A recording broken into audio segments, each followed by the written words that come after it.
Hello అండి, welcome to my channel మీతో అలా.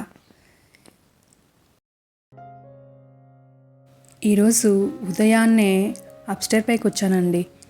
ఇలా కారిడార్ని నీట్గా క్లీన్ చేసుకున్నాను. ఎందుకంటే చాలా ఇష్టపడి కట్టుకున్నదండి.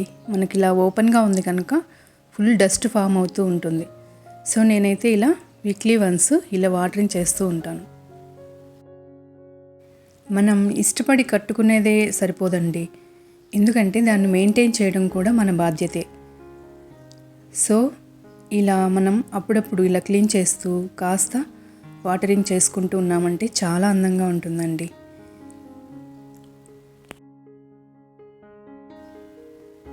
ఇక ఈ మొక్కల కింద ఇవే మొక్కలు వచ్చాయండి. ఇవి మిరప విత్తనాలు ఉన్నాయేమో లోపల.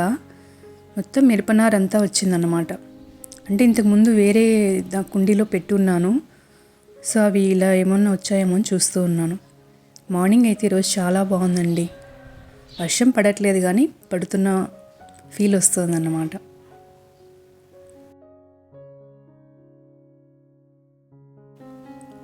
ఇక ఇలా కారిడార్ మొత్తం క్లీన్ చేసుకున్నాను. ఇలా ఉంటే మన మనసుకు కూడా చాలా ప్లెజెంట్గా ఉంటుందండి. ఇక కిచెన్లోకి వచ్చానండి, క్లీనింగ్ స్టార్ట్ చేస్తాను. ఒక్కోసారి అంతే అండి, మనకు మొత్తం అన్నీ క్లీన్ చేయాలి అనిపిస్తూ ఉంటుంది. ముఖ్యంగా కిచెన్ అయితే నేను డైలీ క్లీన్ చేస్తానండి. ఇలా ఒక 10 డేస్కి వన్స్ ఇలా అయితే మొత్తం క్లీన్ చేస్తూ ఉంటాను. దీన్ని ఇలా విమ్ లిక్విడ్తోనే నేను క్లీన్ చేస్తానండి. ఎందుకంటే నేను డైలీ క్లీన్ చేస్తాను కనుక అంత ఎక్కువగా డస్ట్ అయితే ఫామ్ అవ్వదు. సో దీన్ని ఇలా మొత్తం వేసేసి రబ్ చేసి పెట్టేసి ఒక 10 మినిట్స్ తర్వాత ఇలా స్పాంజ్ తీసుకొని నీట్గా రబ్ చేసామంటే ఆయిల్ మరకలన్నీ వెళ్ళిపోతాయండి. ఇక స్టవ్ బ్యాక్ సైడ్ కూడా మనకు ఆయిల్ మరకలు అనేవి ఎక్కువ ఎగురుతూ ఉంటాయి. సో వాటిని కూడా మనం ఇలా చక్కగా రఫ్ చేసుకోవాలి. ఇలా రబ్ చేసి మొత్తం క్లీన్ చేసామంటే ఆల్మోస్ట్ మనకు ఫ్లోర్ మొత్తం క్లీన్ అయిపోతుందండి. మనకు కిచెన్ అనేది చాలా ఇంపార్టెంట్ అండి. సో దాన్ని మనం చాలా నీట్గా పెట్టుకోవాలి. ఇలా అప్పుడప్పుడు క్లీన్ చేసుకుంటూ ఉన్నామంటే ఎక్కువ డస్ట్ అనేది ఫామ్ అవుతూ ఉండదు. ఇలా సోప్ వాటర్ని మొత్తం వైపర్తో క్లీన్ చేసేసి ఇలా స్పాంజ్ క్లాత్ ఒకటి తీసుకొని నీట్గా మనం తుడిచేసామంటే వాటర్ మొత్తం పీల్చేస్తుంది. మనం డైలీ కాస్త క్లీన్ చేసుకుంటూ ఉంటే మనకు ఇలా ఈజీగా అయిపోతుందండి.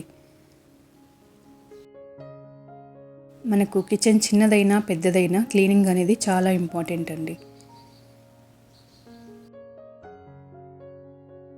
ఇక అందులోనూ నేను ఎంతో ఇష్టపడి కట్టించుకున్న కిచెన్ కదండి. సో నాకు ఇలా చూస్తే చాలా హ్యాపీగా అనిపిస్తుంది అన్నమాట. ఎందుకంటే ఇంతకుముందు నాది కిచెన్ చాలా చిన్నగా ఉండేదండి. ఇప్పుడు ఇలా స్పేషియస్గా నాకు కుదరడం అనేది నాకు చాలా హ్యాపీనెస్ని ఇస్తుంది. ఇక ఇలా డీప్ క్లీన్ అయిపోయిన తర్వాత కాస్త స్టవ్కి పసుపు కుంకుమ పెట్టి కాస్త వంటిల్లంతా ఇలా ధూపం వేసుకున్నాను. ఇక కాఫీకని ఇలా పాలనైతే పెట్టానండి. ఇలా మన కిచెన్ పాజిటివ్నెస్తో ఉన్నిందనుకోండి, మన మైండ్ కూడా చాలా బాగుంటుందన్నమాట. ఎందుకంటే మన ఆడవాళ్ళు ఎక్కువగా కిచెన్లోనే ఉంటాం కదండి. సో కిచెన్ని క్లీన్గా పెట్టుకోవడానికి ట్రై చేయండి. ఇక మార్నింగే మంచిగా ఇలా ఒక కాఫీ కలుపుకున్నాను.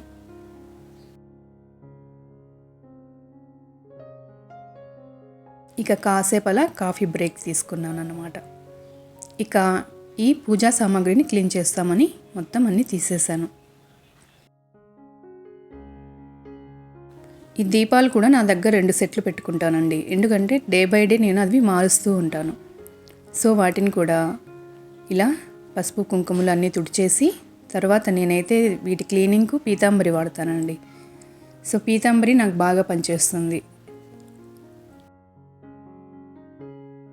వాటిపైన ఉన్న ఆయిల్ మరకలన్నింటినీ నీట్గా తుడిచేసి కాస్త ఈ పీతాంబరి పౌడర్ వేసి మనం చక్కగా రఫ్ చేసి బాగా క్లీన్ చేసామంటే చాలా బాగా క్లీన్ అవుతాయండి.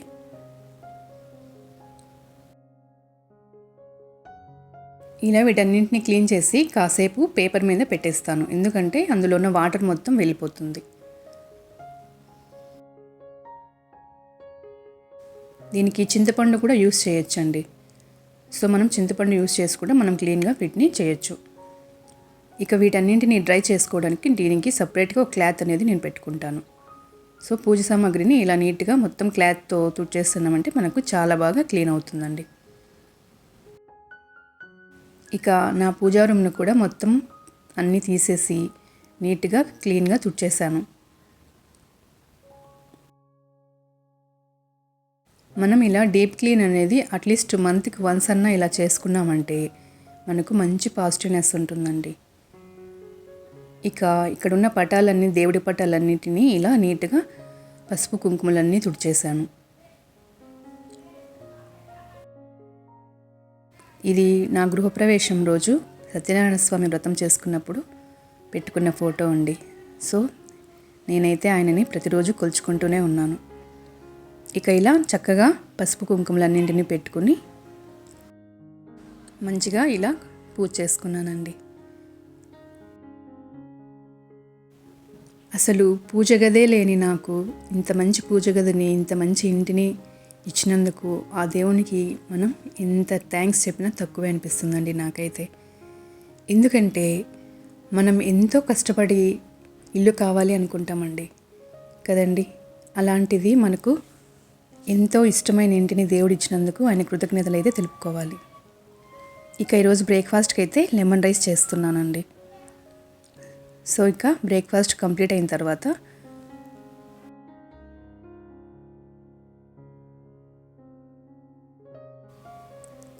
ఇలా బూడిద గుమ్మడికాయని ఇంటికి కట్టాలని తెప్పించానన్నమాట. ఎందుకంటే ఇప్పుడు ఉన్న గుమ్మడికాయ కుళ్ళిపోయిందండి. సో మన ఇంటికి దిష్టి ఎక్కువగా ఉన్నప్పుడు అలా కుళ్ళిపోతూ ఉంటాయి. సో మనం భయపడాల్సిన అవసరం అయితే ఏమీ లేదండి. అలా కుళ్ళిపోయిన కాయని తీసేసి ఇలా మనం ఫ్రెష్గా ఒక కాయని తెచ్చుకొని కట్టుకోవచ్చు. ఇదైతే అమావాస్య రోజు కట్టుకుంటే చాలా మంచిదండి. ఇక ఇలా బూడిద గుమ్మడికాయని మనం పసుపు కుంకుమలతో అలంకరించుకోవాలి. మనం బూడిద గుమ్మడికాయనైతే అస్సలు వాష్ చేయకూడదండి. నరదిష్టికి నాపరాయి అయినా పగులుతుంది అంటారు కదండి. కాబట్టి ఇలాంటి చిన్న చిన్న రెమెడీస్ మనం చేసుకోవడం వల్ల మన ఇంటికి, మన ఇంట్లో ఉన్న వాళ్ళకి కూడా మంచి జరుగుతుంది. ఇక ఇలా బూడిద గుమ్మడికాయకి పసుపు కుంకుమలు అన్నీ పెట్టి చక్కగా పూలు పెట్టి కాస్త ధూపం వేసుకోవాలి.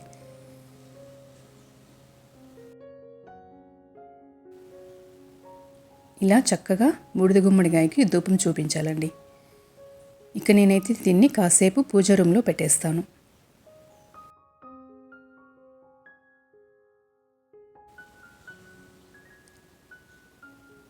ఇక ఇలా బూడిద గుమ్మడికాయని మనకి ఇలా థ్రెడ్ దొరుకుతుందండి.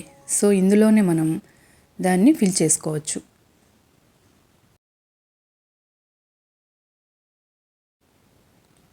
ఇలా నీట్గా పెట్టామంటే అది చక్కగా కూర్చుంటుంది. సో దీన్ని మనం ఇంకా ఇంటికి కట్టుకోవచ్చు అన్నమాట.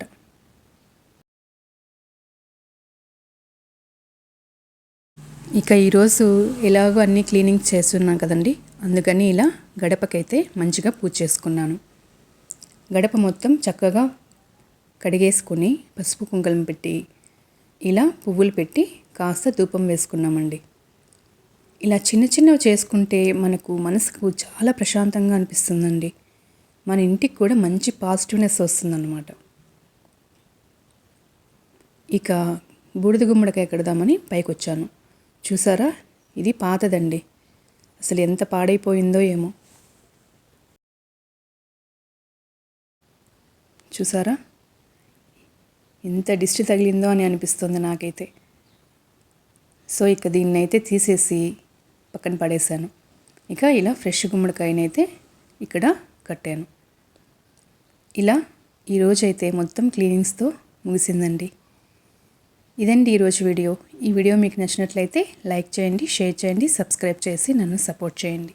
Thank you for watching.